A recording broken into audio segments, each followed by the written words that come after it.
राम राम। जय श्री कृष्ण। कहते ये बात गिरिराज गोवर्धन की है। उसके ऊपर एक श्रीनाथ जी का मंदिर है जिसे महंत गोविंद दास जी चलाया करते थे। वो दोनों मिलकर ऐसी लीला करते थे कि श्रीनाथ भगवान उनसे अक्सर बातें करते थे, गोविंद दास जी से। उसी मंदिर की सीढ़ियों के नीचे एक सफाई कर्मचारी था जो प्रतिदिन झाड़ू लगाता, लेकिन उसको मंदिर के अंदर जाने की अनुमति नहीं थी। वो आने जाने वाले श्रद्धालु भक्तों से पूछता कि आज ठाकुर जी ने कैसा श्रृंगार किया है, तो सब लोग बताते कि आज ऐसा मुकुट लगाया है, आज फिरोजी वस्त्र पहने हैं, आज पीली पीतांबरी धारण की है, आज उनका मुखमंडल ऐसा है, उनकी माला गले में ऐसी डली हुई है। लोग जैसे जैसे बताते वो आंखें बंद करके ऐसा अनुभव करता कि मेरे को श्रीनाथ जी के दर्शन प्राप्त हो रहे हैं।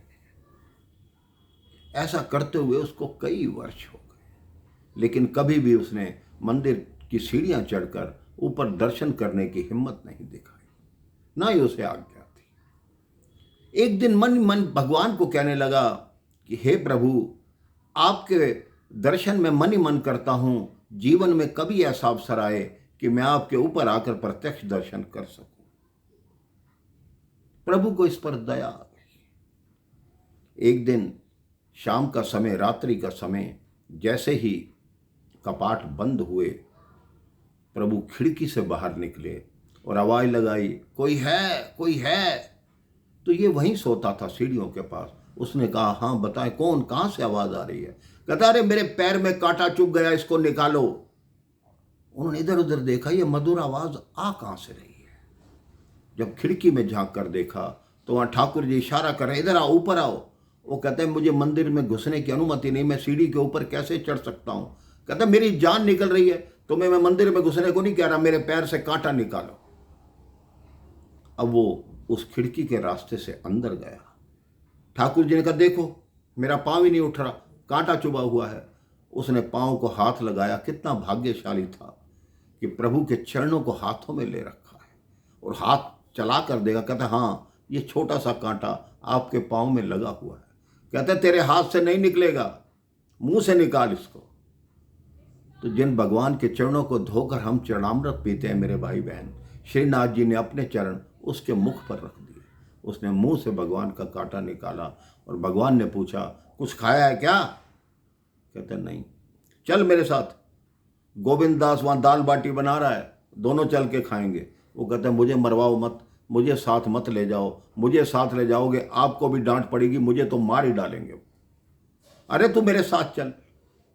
अब वो नीचे उतरे कान्हा जी, श्रीनाथ जी। तो उस व्यक्ति को कहते हैं, आगे कांटे हैं, मैं पैदल नहीं चलूंगा, मुझे अपने कंधे पे उठा कर चल। अब गोविंद दास जी की कुटिया आई, वहां वो पहुंचे तो कान्हा जी ने कहा, ठीक है मुझे उतार दे अब, और तू उस पेड़ के पीछे छुप जा, मैं दाल बाटी खाने जा रहा हूं, तेरे लिए भी लेकर आऊंगा। अब गोविंद दास जी के पास श्रीनाथ जी आए। उनकी रोज की लीला थी कि भगवान अक्सर उनसे मिलने आते थे। गोविंद दास जी ने कहा, कैसे आए? कहते, भूख लगी है। कहते, किसी ने आते जाते देखा तो नहीं? कहते, नहीं नहीं नहीं, किसी ने नहीं देखा। तो उन्होंने कहा, जल्दी जल्दी दाल बाटी परोसो। अब वो 2 बाटी रखे, कान्हा जी एक खाएं, एक अपने जो उन्होंने पोशाक पहन रखी थी उसमें छुपा ले। गोविंद दास जी कहते, कितना बड़ा पेटू हो गया, 25 बाटी तेरे को दे चुका हूं, तू इतना खाता ही नहीं, आज कहां से खाए जा रहा है तू? कहता, अच्छा तुम्हारा दिल भर गया ना, मत दो। अब कान्हा जी जैसे खड़े हुए, उनका पूरा शरीर फैला हुआ लगने लगा, क्योंकि अंदर तो बाटियां भरी हुई थी। उन्होंने कहा, तुम्हें क्या हो गया, सच सच बताओ, क्या छुपा रहे हो? तो पीतांबरी जैसे ही हटाई, वहां सारी बाटियां छुपी। कहते, किसके लिए लेकर जा रहे हो? कहते, अरे कोई भगत है तुम्हारी तरह, श्रद्धालु है, वैष्णव है कोई। कहते, नहीं मुझे बताओ किसके लिए ले जा रहे हो।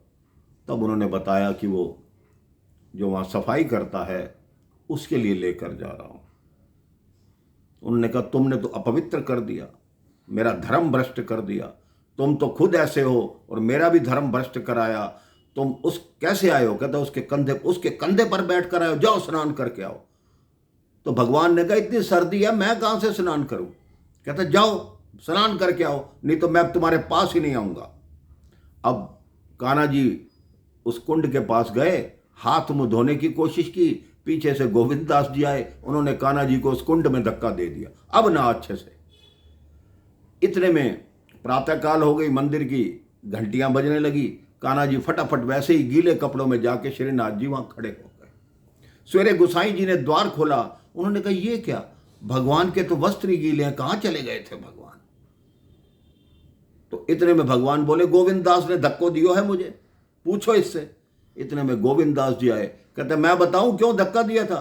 कहता नहीं नहीं, बताने की कोई जरूरत नहीं, मेरा पैर रपट गया था, मैं खुद ही गिर गया था। तो ऐसे है मेरे भगवान कि भगवान भक्त की जाति नहीं देखते, धर्म नहीं देखते, उसका केवल भाव देखते हैं। और जिसका भाव शुद्ध है, ठाकुर जी के जो दर्शन करने उस मंदिर में नहीं जा पाया, उसको ठाकुर जी दर्शन देने खुद आए। इसलिए अपने मन में हमेशा भगवान के लिए भाव रखिए, फिर देखिए आपका बेड़ा कैसे पार होगा। राम राम, जय श्री राम, जय श्री कृष्णा।